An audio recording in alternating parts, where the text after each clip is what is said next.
AI হচ্ছে artificial intelligence এবং এটার মেইন ইয়েটা হচ্ছে যে মেশিনকে মানুষের মতো চিন্তা করতে শেখানো। সো গ্লোবালি এই মুহূর্তে এটা সবচেয়ে বড় কাজ এবং সবচেয়ে ইফেক্টিভ ওয়ে যে কোনো প্রবলেম সলভ করার জন্য। অ্যান্ড বাংলাদেশের কথা আমি যদি বলি, অ্যাজ এ নেশন আমাদের এখানে অনেক প্রবলেম আছে, রাইট? তো যে এখানকার অনেক প্রবলেমই আর্টিফিশিয়াল ইন্টেলিজেন্স দিয়ে সলভ করা যাবে।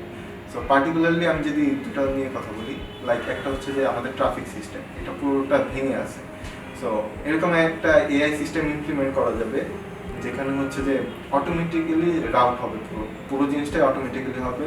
কখন কোথায় এসে গাড়ি থামতেছে, কোন দিকে রাউট করবে, গাড়িতে এই সিস্টেমটা ইয়ে করা থাকবে এবং রাস্তাতেও এই সিস্টেমটা ইমপ্লিমেন্ট করা থাকবে। সো আপনি হুট করে কোথাও থেমে যেতে পারবেন না, আপনাকে নোটিফিকেশন দিয়ে থামতে হবে, এই আমি এখানে এসে থামবো। অ্যান্ড রাস্তা থেকেও আপনাকে নোটিফিকেশন দেওয়া হবে এই রোডটা এই অবস্থাতে আছে, তুমি এই রোডটা না ধরে এই রোডটাতে যাও। সো আলটিমেটলি আপনি ট্রাফিক জ্যামটা ইয়ে করতে পারেন।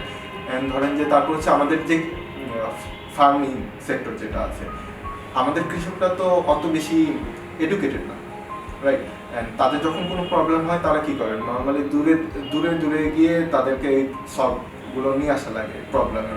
সো এআই দিয়ে এমন ইয়ে করা যেতে পারে যে তাদের যেই সমস্যাটা হয়েছে সেটা সে ছবি তুলে, লাইক চ্যাটবটের আকারেই, এই যদি চ্যাটবটে দেয়, চ্যাটবট তখন নিজের থেকেই ওকে অ্যান্সার দিবে যে এটাতে এই সমস্যা, তুমি এটা করো। তো তার সময় বেঁচে গেল, সে ইনস্ট্যান্ট সলিউশন পেল মিনিটের ভিতরে। আমাদের এডুকেশন সেক্টর, আমাদের হসপিটাল, মেডিসিন সেক্টর, অলমোস্ট যে কোনো সেক্টরেই আর্টিফিশিয়াল ইন্টেলিজেন্স ব্যবহার করে ইজিলি অনেক প্রবলেমের সলভ আনা সম্ভব, যেটা এখনো হয়নি। সো এটা যদি করা যায়, আলটিমেটলি বাংলাদেশ 2041-এর ভিতরে যে মিডল ইনকাম কান্ট্রিতে যেতে চাচ্ছে সেটা তারও আগে সম্ভব, 2030-র ভিতরে সেটা সম্ভব, যদি আমরা ঠিকভাবে আর্টিফিশিয়াল ইন্টেলিজেন্স এবং এর আশেপাশে যে টেকনোলজিগুলো আছে ইমপ্লিমেন্ট করতে পারি এবং মানুষকে যদি বোঝাতে পারি। সো বাংলাদেশে আর্টিফিশিয়াল ইন্টেলিজেন্স সম্পর্কে খুব কম মানুষই জানে। আমরা কাজ করতেছি একটা কমিউনিটি দাঁড় করানোর জন্য, যেখানে আইডিয়া নিয়ে কাজ করে মানুষ বা আর্টিফিশিয়াল ইন্টেলিজেন্সের প্রফেশনাল যারা আছে বা যারা হতে চায়, যারা শিখতে চায়, আমরা তাদের সবাইকে নিয়ে একসাথে কাজ করতেছি। আমরা অলরেডি এরকম 2-4টা গ্রুপ করে ফেলছি, আমরা মিট আপে যাচ্ছি, আমরা বসতেছি যে কার কি আইডিয়া আছে, কি প্রবলেমটা সলভ করতে চাই বা এ নিয়ে কি শিখতে চাই, আমরা এটা নিয়ে কাজ করতেছি। কমিউনিটি অনেক বড় একটা জিনিস। আপনি যখন একটা স্টার্ট আপের ভিতরে আসতেছেন বা একটা কালচারের ভিতরে আসতেছেন, কমিউনিটি বিল্ড আপ অনেক বড় একটা ব্যাপার। সেটা আমরা কাজ করতেছি এআই সেন্ট্রিক, যে এই একটা কমিউনিটি হবে সারা বাংলাদেশে এআই নিয়ে কাজ করবে, মানুষকে জানানো, মানুষকে বোঝানো যে এআইটা কেন দরকার এবং প্রতিটা সেক্টরে এআই এর ইমপ্লিমেন্টেশনের ব্যাপারে। আর তারপরে যেটা হচ্ছে যে একটা সময় পর্যন্ত ছিল আমরা টেক্সট বেসড ছিলাম, আমরা লিখে কথা বলতে পছন্দ করতাম, লিখে মনের ভাব প্রকাশ করতে পছন্দ করতাম। বাট এখন হচ্ছে যে মানুষ অনেক বেশি ভয়েস ইউজ করে। অ্যান্ড যখন ভয়েসের ব্যাপারে আসতেছি, মেশিন এখনো সবার ভয়েস বুঝতে পারে না, পার্টিকুলারলি ইন বেঙ্গলি। আমরা এই বেঙ্গলিটা ইন্টিগ্রেট করতে চাচ্ছি।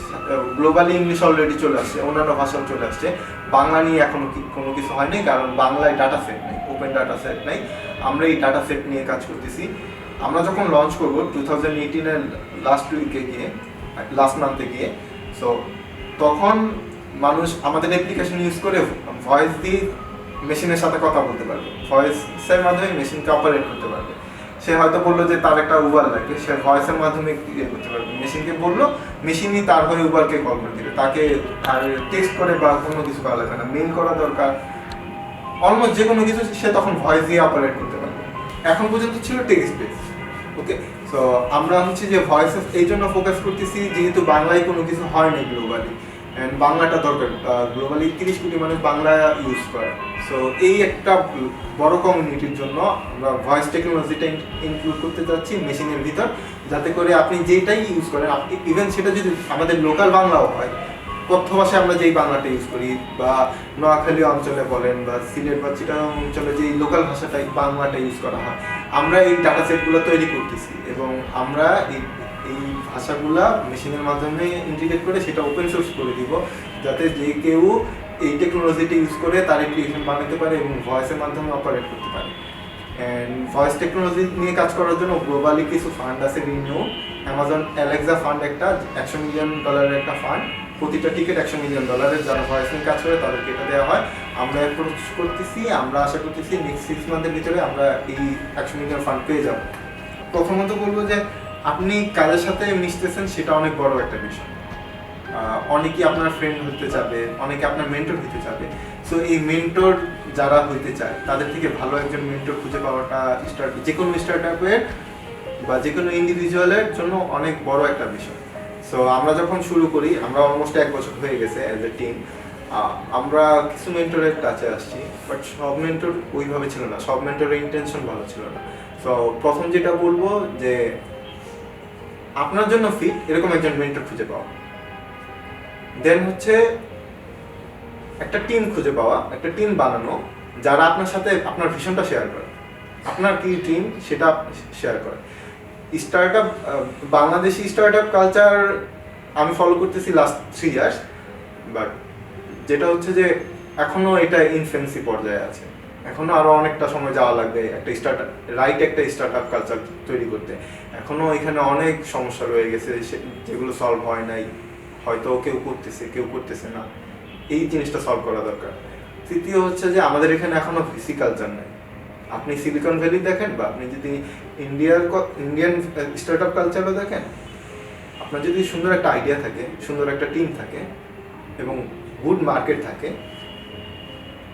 আপনি ইজিলি একটা ইনভেস্টমেন্ট রেজ করতে পারবেন। আপনার কাছে ডেফিনেটলি আপনি যখন শুরু করেন আপনার কাছে ওই অ্যামাউন্টটা থাকে না মার্কেটে যাওয়ার মতো, সো আপনার একটা ভিসি ফান্ডের দরকার পড়ে।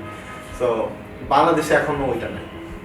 অ্যান্ড যারা নিজেদেরকে আর কি ভিসি হিসেবে দাবি করতেছে বা বাংলাদেশে আছে, ওরা অত বেশি ইনসাইটফুল না, ওকে, বা ওদের ওই ইন্টেনশনটা থাকে না যে আমি 5 বছর পর্যন্ত ওয়েট করবো। একটা কোম্পানি দাঁড়া করে তো আমার মিনিমাম 5 ইয়ার্স লাগে। আমি যখন টেক ইন্ডাস্ট্রি নিয়ে কাজ করতেছি, আমাকে মানুষকে তো বোঝাতে হবে যে এটা তোমার এই প্রবলেম, আমি এই প্রবলেমের জন্য সলিউশন নিয়ে আসতেছি। সো 5 ইয়ার রান করার মতো যেই ধরনের ফান্ডিং দরকার পড়ে সেটা বাংলাদেশে অ্যাভেলেবেল না। সো আলটিমেটলি আমরা এই 3টা মেইন প্রবলেম পড়ছি এখন পর্যন্ত এসে।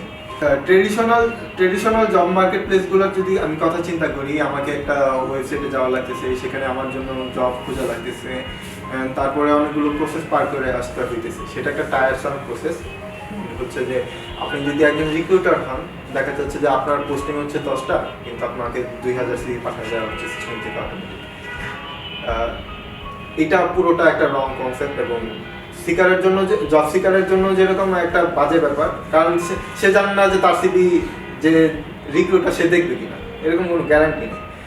যে জব রিক্রুটার তারও অত সময় নেই 2000 সিভি বা 1000 সিভি বা 1000 সিভি দেখা। 500 জবস হচ্ছে মেশিন লার্নিং ইউজ করে, মেশিন লার্নিং ইউজ করেই শুধুমাত্র আপনি যদি একজন জব সিকার হন, আপনার জন্য ওই সিলেক্টেড জবগুলোই দেখাবে আপনি যেটা চান। আপনি যখন একজন রিক্রুটার, আপনাকে ওই 5 থেকে 10 জনের প্রোফাইলটাই দেখাবে, জব সিকারের প্রোফাইলটা দেখাবে যারা আপনার কোম্পানির সাথে ম্যাচ করে, এবং মাঝখানে কোনো মানুষ নেই, মাঝখানে কোনো থার্ড পার্টি নেই, পুরোটাই সিস্টেমের মাধ্যমে কিউরেটেড হয়ে আসতেছে এবং এনশিওর করতেছে জব সিকারের জন্য ভালো একটা কোম্পানি এনশিওর করতেছে, রিক্রুটারের জন্য ভালো একজন এমপ্লয়ি এনশিওর করতেছে। আমরা 500 জবসের মাধ্যমে এই প্রবলেমটা সলভ করতেছি। গ্লোবালি এবং বাংলাদেশ সহ আর্টিফিশিয়াল ইন্টেলিজেন্সের হিউজ একটা অপরচুনিটি আছে, আপনি অনেক কোর প্রবলেম ইজিলি সলভ করে ফেলতে পারবেন।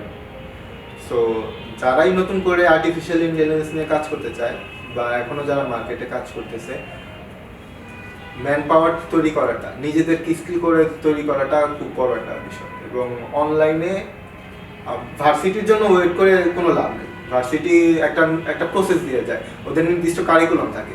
যদি আপনি নির্দিষ্ট কারিকুলাম ফলো করেন, আপনি আর্টিফিশিয়াল ইন্টেলিজেন্সের এই সেক্টরে পিছিয়ে যাবেন। এটা কনস্ট্যান্টলি আপডেট হচ্ছে।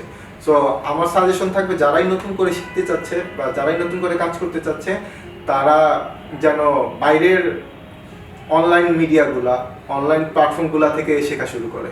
সবই ফ্রিতে অ্যাভেলেবল, আপনাকে কোনো টাকা পে করা লাগতেছে না, জাস্ট হচ্ছে আপনার সময়টুকু পে করা লাগতেছে এবং আপনার মনোযোগটুকু। আর্টিফিশিয়াল ইন্টেলিজেন্স কীভাবে কাজ করে, এর কোডটা কি, এর ভিশনটা কি, এবং এর আশেপাশের টেকনোলজিগুলো, মেশিন লার্নিং হোক, ডিপ লার্নিং হোক, নিউরাল নেটওয়ার্ক হোক, বা ব্লক চেইন হোক, এগুলো নিয়ে একটু আপডেটেড থাকা। এবং অনেক মেন্টর পাওয়া যায় বাইরে, যারা ইউনিভার্সিটির প্রফেসর পাওয়া যায় যারা মেন্টরিং করতে ইচ্ছুক। আপনি তাদেরকে মেইল করেন, ইউনিভার্সিটির এই প্রফেসরদের মেইল খুঁজে তাদের মেইল করেন, তাদের ব্লগ পোস্টগুলোতে কমেন্ট করেন। যারা কমিউনিটিতে যারা কাজ করতেছে তাদের সামনে মিট আপে যান, অনলাইনে মিট আপ হোক, ফিজিক্যালি মিট আপ হোক। এই মিট আপগুলোতে বসে একটা নেটওয়ার্ক তৈরি করা, একসাথে সবাই মিলে কাজ করা। যদি আমরা এভাবে কাজ করতে পারি, আমাদের সামনের ভবিষ্যৎ অনেক বেশি সুন্দর হবে। শুরুতে যেটা বলবো যে আমাদের বাংলাদেশে বেশিরভাগই তো কাউকে না কাউকে উদ্যোগ নিতে হবে, কাউকে না কাউকে সেই উদ্যোগগুলোতে কাজ করতে হবে, এছাড়া তো আর কোনো উপায় নেই। অ্যান্ড যেটা হচ্ছে যে ইন্ডাস্ট্রিতে যারা অনেক দিন কাজ করে ফেলছে, যারা আমাদের থেকে একটু বেশি জানে, একটু বেশি তাদের জন্য আমার একটা রিকোয়েস্ট থাকবে, অ্যাজ এ ছোট ভাই বা বয়সে ছোট হিসেবে আমার একটা রিকোয়েস্ট থাকবে, তারা যেন একটু ওপেন মাইন্ডেড হয়, যারা নতুন হিসেবে কাজ করতেছে, যারা তরুণ। আলটিমেটলি আপনাদেরকে তাদেরকে সাথে নিয়ে কাজ করতে হবে আপনারা যদি সুন্দর একটা বাংলাদেশ তৈরি করতে চান।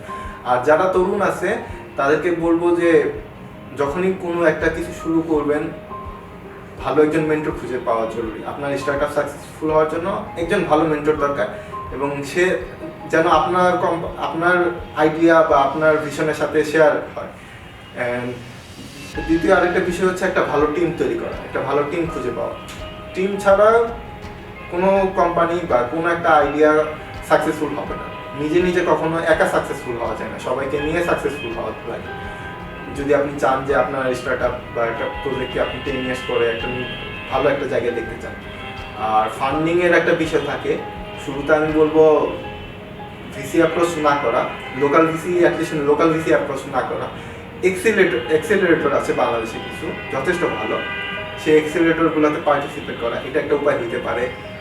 নিজেদের বন্ধু বান্ধব থেকে বা নিজেদের ফ্যামিলি থেকে, এটাকে সেলফ বুস্টার বলে জিনিসটাকে, এই ব্যাপারটাকে এইভাবে যদি অ্যাটলিস্ট একটা মিনিমাম প্রোডাক্ট আসা পর্যন্ত এইভাবে যদি চলা যায় 6 মান্থ 8 মান্থ বা 1 ইয়ার, নিজেদের ফান্ডিংয়ে চলা, তারপরে বাইরের ভিসিগুলোতে অ্যাপ্রোচ করা। তারা অনেক বেশি টেকনিক্যালি নলেজফুল হয়, অ্যান্ড তারা বুঝে ব্যাপারটা যে আমার 5 ইয়ার্স লাগবে একটা ইয়ে নিয়ে আসতে। সো আমার এই সাজেশনটা থাকবে যে লোকাল ভিসিতে শুরুতে অ্যাপ্রোচ না করা, এতে আপনাদের সময় নষ্ট হবে। অ্যান্ড স্টার্টআপ এক্সেলারেটর যেগুলো আছে, বাইরের স্টার্টআপ এক্সেলারেটর বাংলাদেশে আসে, তারা কন্টেস্ট করে। সো ওই কন্টেস্টগুলোতে যাওয়া, তাতে করে এক্সপোজার যেমন বাড়বে, বাইরের ভিসিদের সাথেও পরিচয় হয়ে যাবে।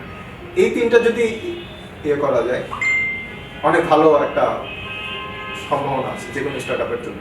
প্রথম হচ্ছে যে আমি কোন প্রবলেমটা সলভ করতেছি, সবসময় কোর প্রবলেমটাতে ফোকাস হওয়া। সেটা আপনি এআই দিয়ে কমপ্লিট করেন, নর্মাল ট্রেডিশনালি কমপ্লিট করেন, it's okay, but core problem একটা ফাইন্ড আউট করা। তারপরে আপনি যদি চান যে এআই নিয়ে কাজ করবেন, এআই দিয়ে সলভ করবেন, ইটস গুড। সো যখন আপনি আর্টিফিশিয়াল ইন্টেলিজেন্স নিয়ে কাজ করতে চাচ্ছেন, আপনার মিনিমাম একটা ফান্ডিংয়ের দরকার আছে, কিছু খরচ থাকে। সো আমি বলবো যে অ্যাটলিস্ট 20 লাখ টাকা নিয়ে মাঠে নামা, যাতে করে 6 মান্থ পর্যন্ত যাওয়া যায় বা একটা মিনিমাম একটা প্রোডাক্টে আসা যায়। সো এটা হবে আমার সাজেশন আপনি যদি এআই নিয়ে কাজ করতে চান। নতুন একটা অ্যাপ যখন আমরা তৈরি করি, সেটা অ্যান্ড্রয়েডের হোক বা iOS এর জন্য হোক, সেটাকে পপুলার করা বা ইউজার কাছে পাঠানোটা অনেক বেশি টাফ।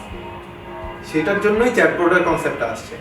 অনেক বড় বড় প্ল্যাটফর্ম আছে, ফেসবুক মেসেঞ্জার হোক, হোয়াটসঅ্যাপের ইয়েটা হোক, ফাইবার হোক, স্ল্যাক হোক, উইচ্যাট হোক, এরা অনেক বেশি ইফেক্টিভ এবং এদের অনেক ইউজার আছে। সো আলটিমেটলি আপনাকে ইউজার অ্যাকুইজিশনে টাকা খরচ করা লাগতেছে না। যেটা যদি আপনি একটা অ্যাপ বানাতেন বা একটা ওয়েবসাইট বানাতেন, অবশ্যই সেগুলো দরকার আছে, কিন্তু যখন চ্যাটবটে আসতেছেন তখন আপনার খরচ অনেক কমে যাচ্ছে এবং আপনি ইউজার পাচ্ছেন। সো চ্যাটবটে ফোকাস করাটা জরুরি। অ্যাজ এ ইন্ডাস্ট্রি, নতুন ইন্ডাস্ট্রি, বাংলাদেশের অনেক কোর প্রবলেম চ্যাটবটের মাধ্যমে সলভ করা সম্ভব। আমাদের এই ট্রাফিক জ্যামে পড়ে অনেক সময় নষ্ট হয়। সো কোথাও যে আমি যাব, এই যে 1 ঘন্টা বা 2 ঘন্টা সময় নষ্ট হবে, তার থেকে আমি যদি বাসায় বসে চ্যাটবটের মাধ্যমে কথা বলতে পারি, আমি আমার ডক্টরের সাথে যদি আমি চ্যাটবটের মাধ্যমে কথা বলতে পারি, বা আমার টিচারের সাথে, বা আমার কোনো কিছু অর্ডার করা লাগলো সেটা আমি আমার চ্যাটবটের মাধ্যমে যদি করে ফেলতে পারি, আমার অনেক সময় বেঁচে যাচ্ছে। সো বাংলাদেশের চ্যাটবটের অনেক বড় সম্ভাবনা আছে। গ্লোবালি এটা $30 বিলিয়ন ইন্ডাস্ট্রি। বাংলাদেশেও আমি বলবো যে এই মুহূর্তে সামহার অ্যারাউন্ড $100 মিলিয়ন ইন্ডাস্ট্রি এই মুহূর্তে, বাট নেক্সট 5 ইয়ার্স এটা $1 বিলিয়ন ছাড়াই যাবে। সো যাদের চ্যাটবট নিয়ে কাজ করার ইচ্ছা আছে তাদের এখন থেকেই কাজ করা শুরু করা উচিত, এবং মানুষের কোর প্রবলেমগুলো সলভ করার জন্য চ্যাটবট বানানো উচিত, চ্যাটবট ডিজাইন করা উচিত।